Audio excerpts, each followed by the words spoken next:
আমার নবীজিকে অপমান করছে। সন্ধ্যা হইলি আমার স্বামী বাড়ি থাকতে পারে না। বাবা আমি নাই বাবা, আমার আশা বাদ বাবা, আমাকে যদি গুলি করে মারি ফেলাইল হয় বাবা। তোমার যে পত্রিকাটা আছে এটা খুব বাড়াবাড়ি করছে, অনেক কিছু লাগছে, বেশি ভুয়া তত্ত্ব ছড়াইছি। মুসলমানের পক্ষে বিচার আর উনির পক্ষে বিচার নাই। হ্যাঁ, নবীর পক্ষে হ্যাঁ তো কথা কইছে। সম্প্রতি মহানবী হজরত মোহাম্মদ সাল্লাল্লাহু আলাইহি ওয়াসাল্লামকে নিয়ে কটূক্তি করে ফেসবুকে পোস্ট নিয়ে রংপুরের গঙ্গাচড়ায় হিন্দু বাড়িতে হামলা ও ভাঙচুরের ঘটনাকে সংখ্যালঘু নির্যাতনের ইস্যু বানানোর অভিযোগ উঠেছে। খোঁজ নিয়ে জানা গেছে, প্রকৃত ঘটনা আড়াল করে উস্কানিমূলক তথ্য ছড়াচ্ছে প্রথম আলো, ডেইলি স্টার ও সন্তোষ শর্মার কালবেলা সহ দেশের কিছু গণমাধ্যম। আর এদের মিথ্যাচারের সুযোগে বাংলাদেশের বিরুদ্ধে ষড়যন্ত্র করছে ভারতীয় গণমাধ্যমগুলো। তবে স্থানীয় বাসিন্দা ও গণমাধ্যম সূত্র বলছে, ধর্মীয় অনুভূতিতে আঘাত হানার অভিযোগে হিন্দুপাড়ার বাসিন্দা রঞ্জন কুমারের বাড়ি ভেবে তার চাচার বাড়িতে হামলা হয়েছে। মূলত বিক্ষুব্ধ জনতাকে উস্কে দিয়ে ওই বাড়িতে হামলা চালানোর ইন্ধন দেওয়ার অভিযোগ উঠেছে স্থানীয় পত্রিকা যুগের আলোর সাংবাদিক হাবিবুর রহমান সেলিমের বিরুদ্ধে।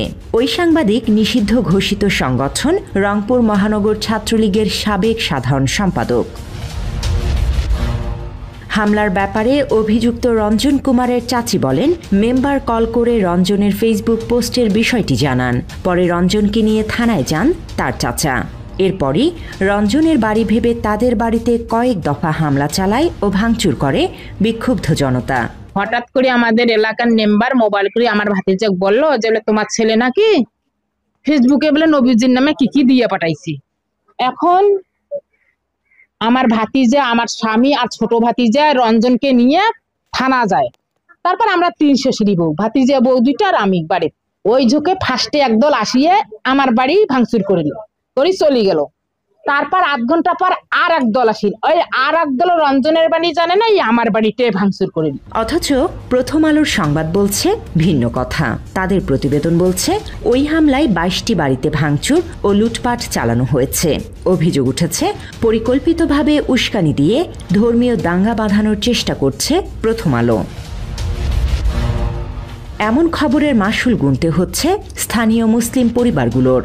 হিন্দুদের বাড়িতে হামলা, ভাঙচুর ও লুটপাটের অভিযোগে এরই মধ্যে 5 মুসলিম যুবককে গ্রেফতার করেছে সেনাবাহিনী। রংপুরের গঙ্গাচড়া উপজেলার বেদগাড়ি ইউনিয়নের নারিশ অস্থায়ী সেনা ক্যাম্পে 2 দিন আটকে রেখে তাদের ওপর শারীরিক নির্যাতনেরও অভিযোগ উঠেছে। এরপর থানা পুলিশের মাধ্যমে আদালতে পাঠিয়েছে সেনাবাহিনী। ওই 5 মুসলিম যুবকের পরিবারের দাবি, সুনির্দিষ্ট অভিযোগ না থাকলেও গভীর রাতে বাড়ি থেকে তাদের গ্রেফতার করে সেনা ক্যাম্পে নেওয়া হয়েছে। চলেছে নির্যাতন। অথচ ওই যুবকরা মহানবী হজরত মোহাম্মদ সাল্লাল্লাহু আলাইহি ওয়াসাল্লাম